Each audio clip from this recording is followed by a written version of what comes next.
გერმანიაში აქტიურად არის უკვე საუბარი სამხედრო ძალის გაძლიერებაზე, შეიძლება ბირთვული მიმართულებითაც განვითარდეს გერმანია, ძალიან სერიოზული ძვრები არის. სწორი აღქმა არსებობდა, რომ აუცილებელი იქნება გერმანიის შეკავება, უნდა უზრუნველყოს სოფლიო ყველაფერი იმისათვის, რომ რეალურად გერმანიამ ვეღარ შეძლოს მომავალშიც მსგავსი სახის კატასტროფის დატრიალება, რაც მან მოახერხა. როგორ მოხერხდა და მოხერხდა თუ არა დღემდე ამ ორი გერმანიის გაერთიანება ერთიან, ასე ვთქვათ, ერთი ნარატივის ქვეშ მყოფ სახელმწიფოში. რეალურად ჩვენ ვერ ვხედავთ ჯერ ბოლომდე აღმოსავლეთის ინტეგრაციას დასავლეთთან. ჩვენ ვერ ვხედავთ, რომ ეს პროცესი დასრულებულია. გერმანია იყო ერთ-ერთი სახელმწიფო, რომელმაც საქართველოს და უკრაინის ნატოში წევრობაზე თქვა უარი. რამ განაპირობა გერმანიის სკეპტიციზმი საქართველოს და უკრაინის წევრობაზე? საინტერესოდ მიმაჩნია ამ ადამიანთან დღევანდელი პერსპექტივიდან საუბარი, როგორ აღიქვამენ ისინი დღევანდელ დღიდან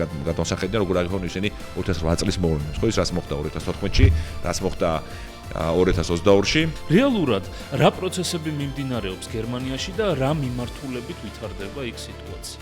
რეალურად თვალყურს ვადევნებთ სრულად ახალი გერმანიის დაბადებას. მე მინდა ხაზი გავუსვა იმას, რომ ჩვენ ბოლო 4 წლის მანძილზე, ბოლო 5 წლის მანძილზე საქმე გვაქვს სრულად განსხვავებულ ახალ ევროპულ სახელმწიფოსთან.